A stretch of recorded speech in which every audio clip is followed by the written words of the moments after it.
Kalau kita ingin jadi orang baik, maka sering-seringlah berkumpul dengan orang-orang baik. Kita ingin jadi orang soleh, maka sering-seringlah kumpul dengan orang-orang soleh. Kita ingin jadi lurah, ya kumpullah dengan Pak Lurah.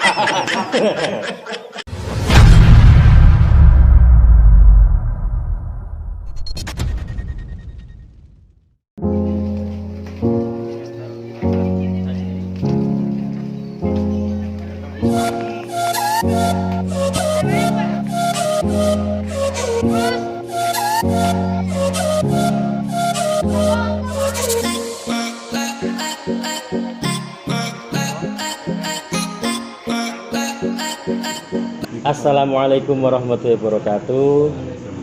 Kembali bersama saya AMR di channel AMR Mujur TV.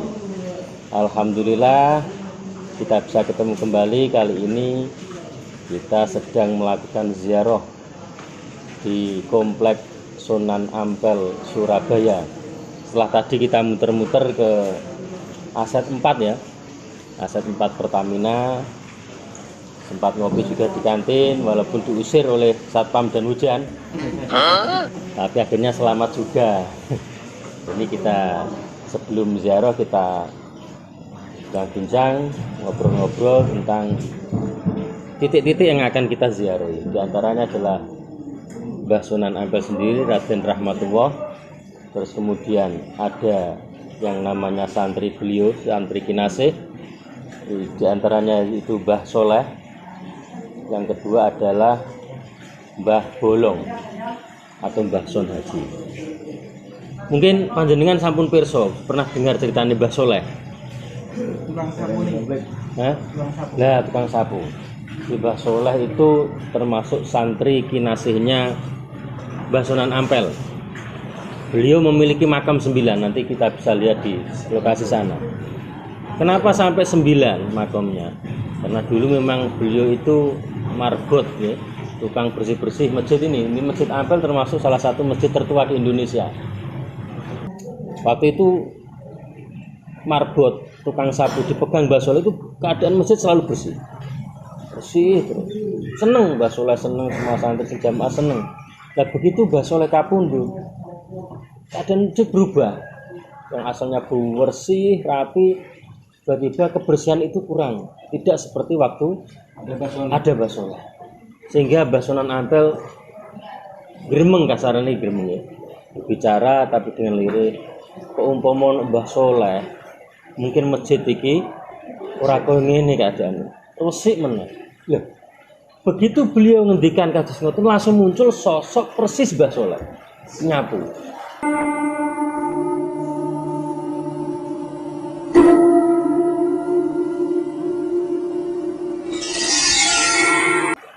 Bersih-bersih. Di kemudian hari meninggal sosok Mbah Soleh ini. Terus dikubur, dimakamkan di sebelahnya waktu makam Mbah Soleh yang pertama. Di sebelahnya. Di kemudian hari Mbah Sunan Ampel bergumam lagi. Masjid rusuh meneh gak iso resik. Mbah Soleh umpama ono ora ngarah koyo ngene keadaane. Muncul lagi sosok persis Mbah Soleh. Langsung nyapu.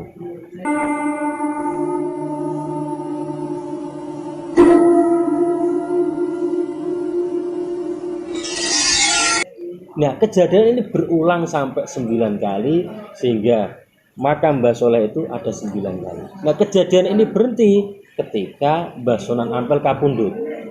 Begitu Mbah Sunan Ampel kapundhut, terus kemudian Mbah Soleh kapundhut, sudah tidak ada lagi cerita Mbah Soleh hidup kembali atau sosok yang persis Mbah Soleh hidup kembali bersih-bersih.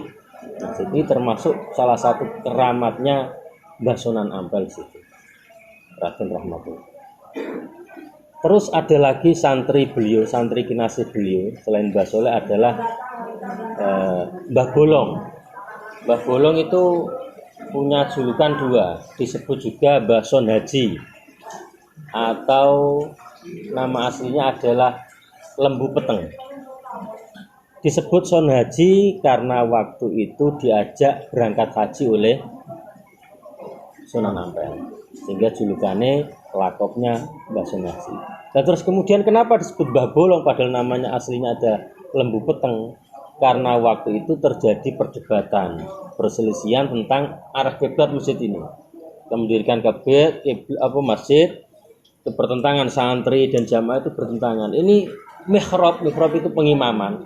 Ini benar-benar menghadap kiblat apa betul? Geger rame karena merasa tidak sinteng, kurang benar-benar menghadap kiblat. Sehingga Mbah Sunan Ampel ngutus Mbah Son Haji atau Mbah Bolong tadi untuk meluruskan, memberitahu kepada santri-santri dan jamaah letak kiblat yang sebenarnya.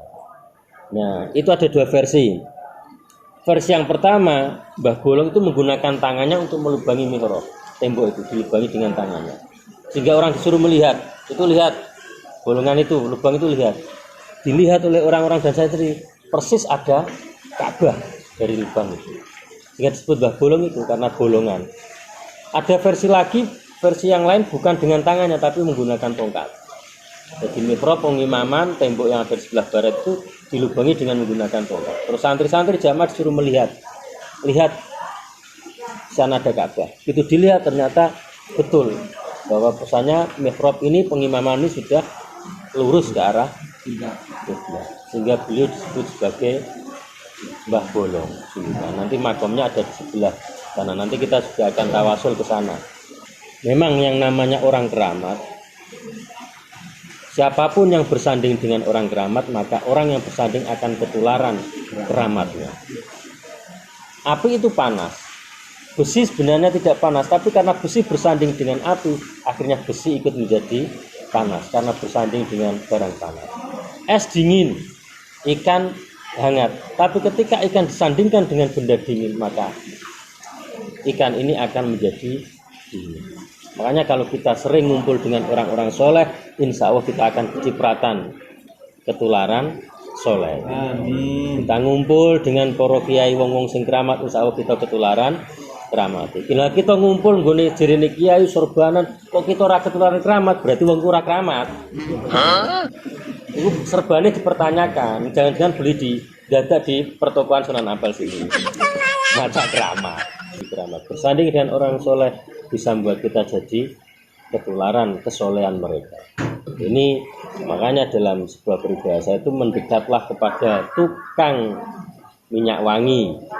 Orang yang jualan minyak wangi, kita akan kecipratan wanginya meskipun kita tidak beli, agar nempel bakul minyak wangi diolesi minyak wangi. Akhirnya wangi. Mana rasa tuku minyak wangi? Nemplek wae. Ngene minyak wangi akatan wangi. Sebaliknya kalau kita bersanding parek-parek nonggone tukang pandai besi, ya kita akan kecipratan kepeltian demi kebutuhan hati. Kalau kita ingin jadi orang baik, maka sering-seringlah berkumpul dengan orang-orang baik. Kita ingin jadi orang soleh, maka sering-seringlah kumpul dengan orang-orang soleh. Kita ingin jadi lurah, ya kumpullah dengan Pak Lurah. Kita ingin jadi pengusaha, kumpul dengan para pengusaha. Ingin punya supir 86, kumpul dengan pentolane CV. Pak Suri. Ya demikian, mungkin itu sekilas cerita tentang santri-santri kinasihnya Mbah Sunan Ampel. Habis ini kita akan berziarah bareng-bareng, kita tawasul meminta kepada Allah melalui kekasih-kekasihnya Allah, diantaranya adalah Mbah Sunan Ampel Raden Rahmatullah, Mbah Bolong atau Mbah Son Haji, serta Mbah Soleh dan para aulia yang dimakamkan di area pemakaman Sunan Ampel Surabaya. Demikian, sampai ketemu lagi. Assalamualaikum warahmatullahi wabarakatuh.